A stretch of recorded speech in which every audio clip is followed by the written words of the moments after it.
Hello friends. मैं आपका science teacher विशाल गौतम। मैं आज आपके सामने कुछ इम्पोर्टेंट क्वेश्चन लेके आया हूँ जो कि आपके एग्जाम पॉइंट ऑफ व्यू से काफ़ी इम्पोर्टेंट होंगे। ये क्वेश्चंस आपके रेलवे, एसएससी और अदर कॉम्पिटिटिव एग्जाम जितने भी होंगे उन सभी के लिए काफ़ी इम्पोर्टेंट क्वेश्चंस होंगे, है ना। इन क्वेश्चनों के ऊपर हम चर्चा कर लेते हैं।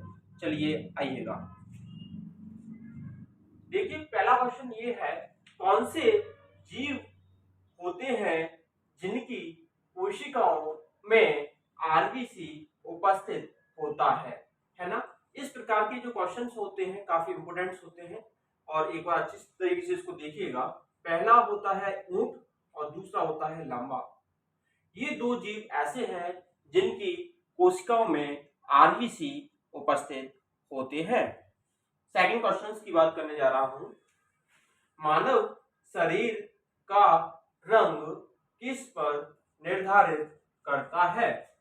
इसी प्रकार से इसका जो आंसर होगा, आपने सुना होगा कि शरीर का जो रंग होता है, कोई कोई बहुत काला होता है, कोई कोई बहुत गोरा होता है। इसका कारण यही होता है मेलानिन। मेलानिन यदि आपके अंदर अच्छी एफिशिएंसी में बढ़ जाता है तो आपका जो रंग होगा वो गोरा होगा। मेलानिन की मात्रा यदि कम हो जाती है तो आपका कलर थोड़ा सा डार्क हो सकता है और थोड़ा बोल सकते हैं कि ब्लैक भी हो सकता है ना। दूसरा इसका जो कारण बताया जाता है कि इसमें दूसरा कारण ये बताया जाता है कि जो बच्चों में जो ट्रांसफॉर्म होते हैं वो जीन के होते हैं। माता पिता जिस कलर के होते हैं वो कुछ सिम्टम्स, कुछ जीन होते हैं वो ट्रांसफॉर्म होते हैं बच्चे के अंदर, ठीक है।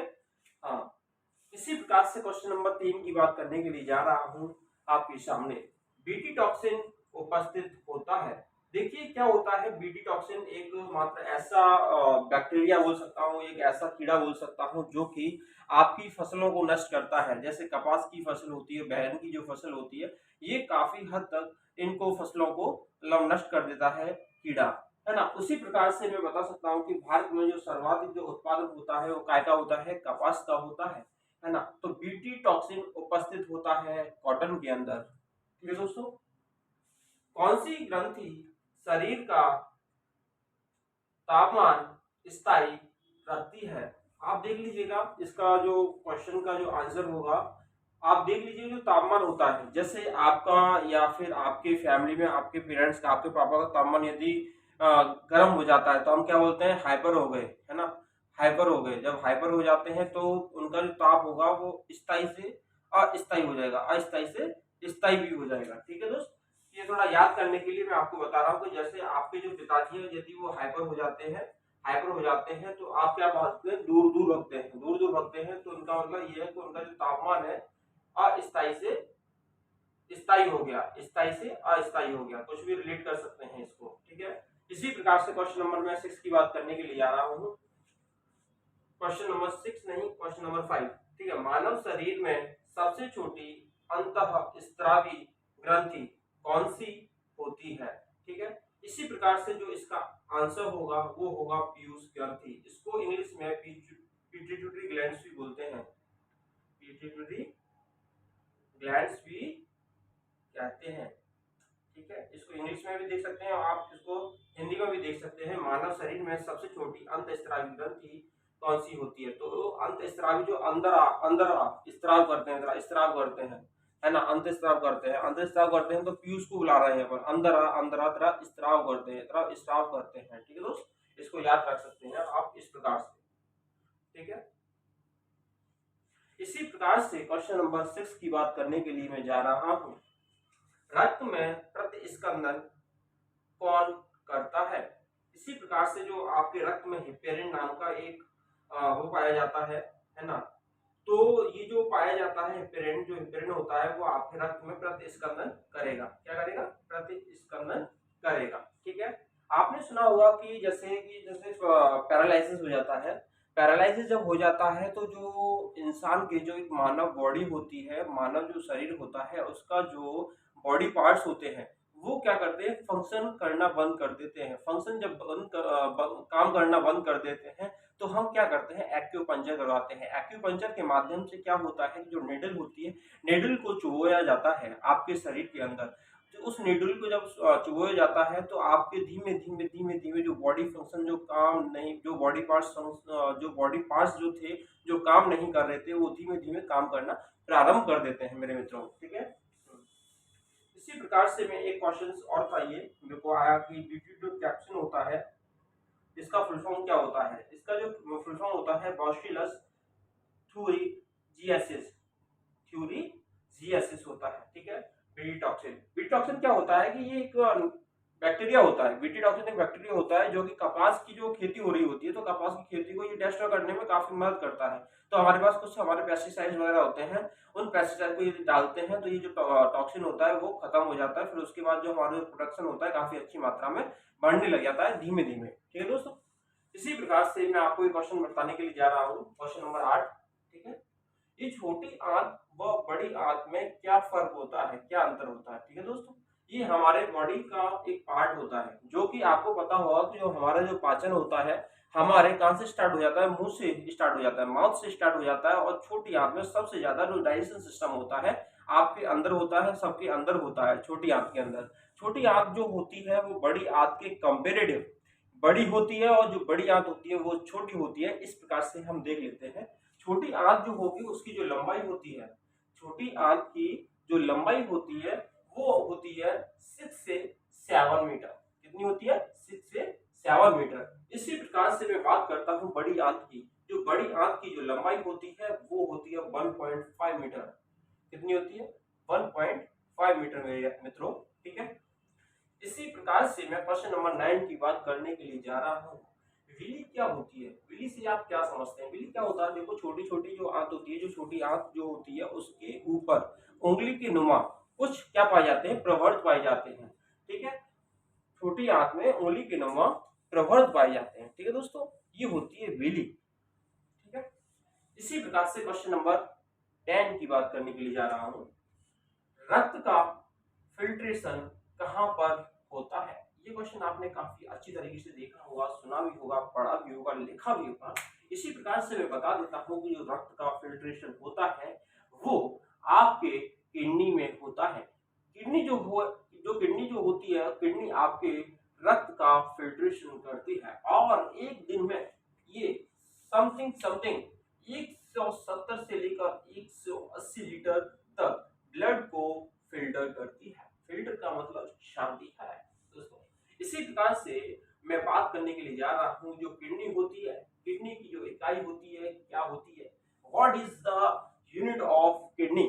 ठीक है, इसी प्रकार से जो इसका जो आंसर होगा वो होगा नेफ्रॉन। क्या होगा दोस्तों? नेफ्रॉन होगा। और नेफ्रोलॉजी क्या होती है? नेफ्रोलॉजी होती है किडनी का अध्ययन करना, नेफ्रोलॉजी कहलाता है मेरे दोस्तों, ठीक है दोस्तों? इसी प्रकार से क्वेश्चन नंबर 12 की बात करने के लिए जा रहा हूँ। जब आपके ब्लेड लग जाता है, आपका हाथ कट जाता है, या फिर कुछ चीजें कट जाती हैं, तो आपका रक्त स्त्राव हो जाता है। रक्त स्त्राव जब होता है तो विटामिन के की हमें आवश्यकता होती है। विटामिन के जो होता है हमारी बॉडी में खून को जमाने का कार्य करता है, और इसको अपन दूसरे नाम से विटामिन के को फाइलोक्विनोन के नाम से जानते हैं मित्रों, ठीक है? इसी प्रकार से आपने देखा होगा हीमोफीलिया। हीमोफीलिया को शाही रोग कहते हैं। हीमोफीलिया क्या होता है? ये एक ऐसा रोग होता है कि माँ बाप से और बच्चों में ये ट्रांसफॉर्म होता है।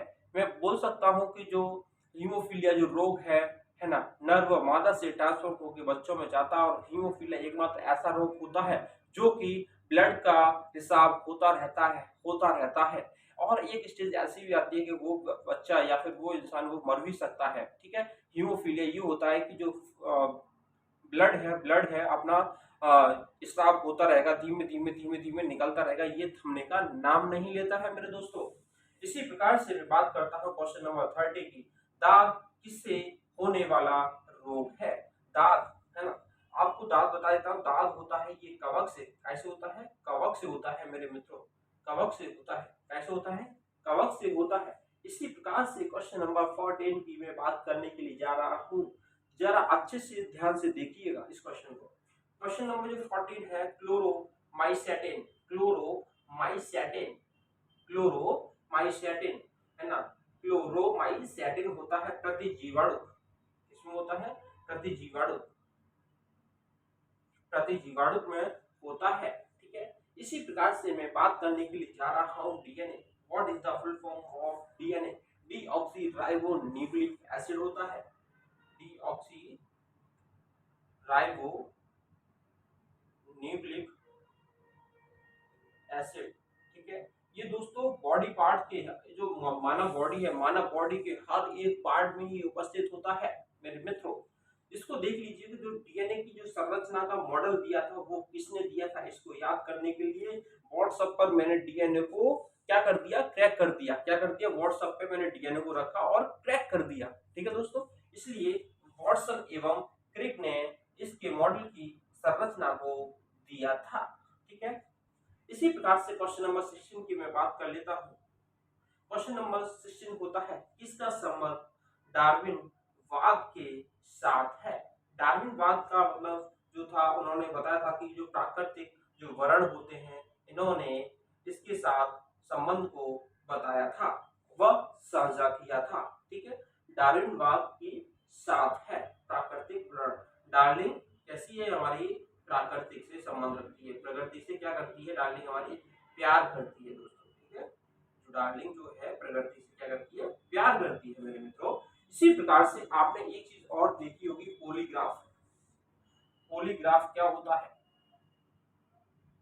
पॉलीग्राफ जो होते हैं वो होता है कि जैसे कोई भी इंसान है, यदि वो झूठ बोलता है, पोली का मतलब होता है झूठ। ठीक है, पॉलीग्राफ जो झूठ वाले व्यक्ति होते हैं, झूठ बोलने वाले व्यक्ति होते हैं, इनकी टेस्टिंग को हम पॉलीग्राफ कहते हैं।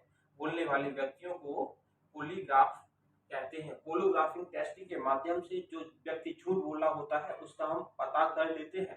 ठीक है दोस्तों, ये थे मेरे कुछ इंपोर्टेंट क्वेश्चन। आपके क्वेश्चन शायद आई थिंक सो इसमें 16 और समथिंग 18 या 20 क्वेश्चन इसमें मैंने कवर करा दिए हैं। इस वीडियो को आप एक बार नहीं 2 बार देखिएगा, क्योंकि ये जो क्वेश्चन होंगे आपके लिए काफी महत्वपूर्ण होंगे। दोस्तों, मैं मिलता हूं आपको नेक्स्ट वीडियो में। मेरा वीडियो कैसा लगा जरा मुझे कमेंट करके बता दीजिएगा। ओके, मैं मिलता हूं नेक्स्ट वीडियो में। Bye bye, take care.